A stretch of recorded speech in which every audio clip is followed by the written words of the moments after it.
E aí pessoal, professor Gessé falando aqui, mais uma revisão sobre isomeria na nossa série de questões sobre revisões de orgânica que vocês aí trabalharam na plataforma, tá bom? E aí eu trago para vocês aqui explicações de forma geral e conteúdos de revisão desses temas, tá bom? Então anota aí, faz as anotações, as explicações que o professor passa, tá? Que serve para te ajudar na hora da resolução de outras questões, tá? Na hora da discussão de outros temas, resolução de problemas, tá bom? Então eu tenho aqui a questão 3 da nossa série, ele fala o seguinte: na imagem são apresentados diversos compostos. Analise-os e julgue as afirmações apresentadas a seguir. No caso aqui, ele quer as alternativas corretas em relação a esses compostos, tá bom? Eu sei que nas alternativas de vocês aí, eu não coloquei aqui, mas ele quer apenas as corretas, tá bom? Então vamos atrás aí dos itens corretos dentro desses 4 itens aqui. O primeiro ele fala, o composto 1, que é esse daqui, ele apresenta isomeria cis-trans. Pessoal, vamos lá. Para ter isomeria cis-trans, que é no caso a isomeria geométrica, tu tem que ter uma insaturação, tá? Entre carbonos. O que eu percebo? Que essa insaturação aqui não é entre carbonos, é entre o carbono e o oxigênio, pessoal, tá? E não está dentro da cadeia carbônica. Então eu não tenho aí uma isomeria cis-trans. Para ter isomeria cis-trans eu teria que ter uma insaturação entre carbonos, tá? E aí eu teria que ter os 4 grupos ligantes dessa ligação diferentes, tá bom? De forma diferente. Então aqui já era isomeria cis-trans. Isomeria cis-trans teria que ter essa dupla aqui entre esses carbonos aqui da cadeia, pelo menos para mim poder ter um dos requisitos para me ter isomeria cis-trans, tá bom? Que é a isomeria geométrica. Então o item 1 ele já não entra na nossa lista de itens corretos, ele é falso. Segundo item, o composto 2, que é esse aqui que vocês estão vendo, conhecido como éter etílico. Deixa eu ver se é o éter etílico. Ele é um éter, né? Tem um oxigênio aqui no centro com duas laterais aqui.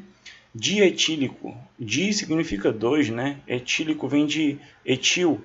De um lado eu tenho um CH3 e CH2, que são 2 carbonos, é um etil. Do outro lado eu tenho um CH2 e CH3, também é um etil. Tá? É o dietílico, sim. É o etoxetano, na forma oficial. Aqui é o nome usual, éter etílico. É esse cara aqui mesmo. É isômero de função do composto 4. Opa, o composto 4 é esse de baixo. Eu percebo que ele é um álcool.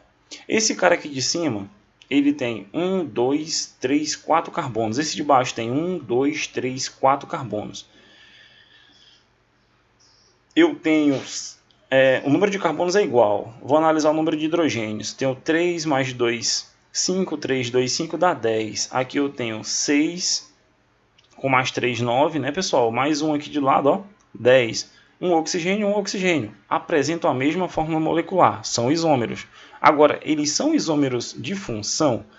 Lembra daquela regra que eu falei para vocês na aula passada, né, na revisãozinha passada. Esses pares aqui, ó, é que formam os isômeros de função. Tá? Normalmente é o que aparece nas questões. No caso aqui eu tenho um álcool, porque termina com essa hidroxila ligada no carbono saturado, ó. E aqui eu tenho um oxigênio bem no centro, tá? Então é um éter.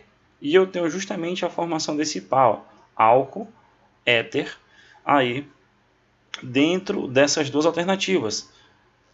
Eu acabei de confirmar que eles dois têm a mesma fórmula molecular. Eu contei o número de carbonos, o número de hidrogênios e o número de oxigênios. Se tu for contar aí, pausa o vídeo, tá? E conta quantos carbonos tem aqui em cima e quantos carbonos tem aqui embaixo. Confirma com a análise que eu fiz alguns segundos atrás. E eles vão formar esse par. Então é corretíssimo dizer isso, que eles são isômeros sim, tá? De função. Aqui eu tenho uma função álcool e aqui em cima eu tenho uma função éter. Esse par aqui, que tem a mesma fórmula molecular, apresenta uma função corretinha. Então, só relembrando, o primeiro item está falso, o segundo que a gente viu agora está verdadeiro. Viu como essa relaçãozinha aqui que tu tem que guardar no fundo do teu coração, ela te ajuda muito na química a resolver os probleminhas envolvendo a isomeria plana. O item 3 ele fala, o composto 4 apresenta maior ponto de ebulição do que o composto 2. Opa, revisão sobre propriedades físicas dos compostos orgânicos. Tá? As propriedades físicas aí dos compostos orgânicos. É muito legal isso. Por quê? Aqui eu tenho um álcool. Tá? Eu tenho um álcool, ele fala do composto 4, sim, e do composto 2 novamente. E aqui eu tenho um éter. Como é que eu vou saber quem é que tem um ponto de ebulição maior? O que é o ponto de ebulição? É a temperatura que tu tem que chegar para que esses compostos passem do estado líquido para o estado gasoso. E isso vai interferir nos isômeros porque eles apresentam propriedades físicas diferentes e o ponto de ebulição é uma propriedade física, tá? E então, como é que eu vou saber quem é que vai ter o ponto de ebulição maior? Basta, no caso, eu contar a massa molecular. A massa molecular, no caso, é a mesma. Não vai dar para me diferenciar, já vi aqui. O que vai me diferenciar aí, pessoal, é o tipo de ligação, tá? Intermolecular, tá bom? O tipo de interação intermolecular. No caso, nesse cara aqui de cima, eu tenho uma interação do tipo... Eu vou ter interações, né, do tipo dipolo. Deixa eu anotar aqui para vocês. Dipolo. Quem tiver dúvida em interação intermolecular, já analisa aí aqui na lista de vídeos, né, do nosso canal, aulas sobre forças intermoleculares que eu explico lá de boas para vocês. Nesse cara aqui, o álcool, tá? Normalmente ele apresenta ligação de hidrogênio, pessoal, ou ponte de hidrogênio, tá? Só relembrando, ponte de hidrogênio. Então, eles apresentam interações químicas diferentes. Esse cara aqui, no caso, é dipolo-dipolo. E esse de baixo aqui, que é o álcool, ele tem ligação de hidrogênio. Essas ligações de hidrogênio, elas são muito mais fortes. Elas são interações muito mais fortes do que as de polo-dipolo. Tá bom? Essas aqui são mais fáceis de ser rompidas do que essa. Então, a ligação de hidrogênio, como ela é mais difícil de tu romper, tu tem que gastar muito mais energia. Logo, o meu ponto de ebulição vai ter que ser maior. Tá? A minha temperatura de ebulição vai ser maior para o composto 4 do que para o composto 2. No composto 2, essa interação de polo é mais fraquinha, tá bom? E aí eu posso quebrar essas interações mais facilmente. E aí eu passo para o estado gasoso de uma forma mais fácil. Se tu for analisar o ponto de ebulição desse átomo aqui, ele é bem negativo, a temperatura é bem negativa. Já desse outro aqui, a temperatura, né, já não é nem negativa, tá bom? Então, a única coisa que tu vai ter que revisar mais de forma mais profunda é o tipo de interação. No caso aqui de polo, ligação de hidrogênio, mas como eu avisei para vocês, é só ir dar uma busca aí no canal que você entende isso daí de boas. Então, eu confirmo aqui o item 3, tá? O composto 4 apresenta maior ponto de ebulição do que o composto 2. No item 4, o composto 1, 2, 3 e 4, de forma geral aqui, existe, né, a presença de heteroátomo. Pessoal, revisão do que é um heteroátomo. Um heteroátomo, ele é um átomo que fica entre carbonos. Está dentro da cadeia carbônica e ele fica entre carbonos. Vamos analisar aí. Ó.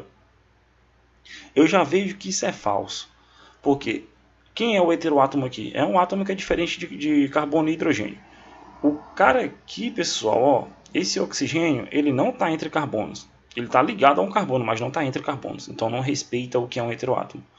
Esse hidrogênio aqui, ele está entre um carbono e um hidrogênio. E aí já não é heteroátomo, porque tem que estar entre carbonos. Esse cara está entre carbonos? Beleza. Tá? Mas esse outro aqui já não está. Ó. E ele fala que todas, né, da 1 até a 4, tem presença de heteroátomo. Aqui eu já não tenho, já morreu. Tá bom? Esse cara aqui é heteroátomo? Sim, ele está entre carbonos. Ó. Esse cara aqui é heteroátomo? Não é heteroátomo, tá bom? Ele está fora da cadeia carbônica, ele está entre um hidrogênio e um carbono.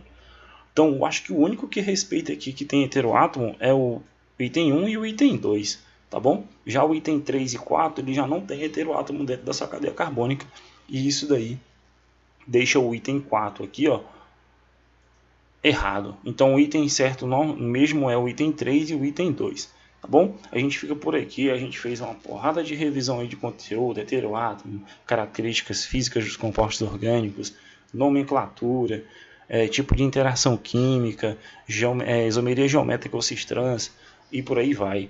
Anota isso daqui no teu coração, tá? Se eu pudesse desenhar um coração aqui, eu desenharia para vocês sobre esse tipo de relação aqui, ó. Você vê que essa de cima, o álcool éter, é uma das que mais cai em questões e que mais te ajuda, mas não se esquece das outras também, tá bom?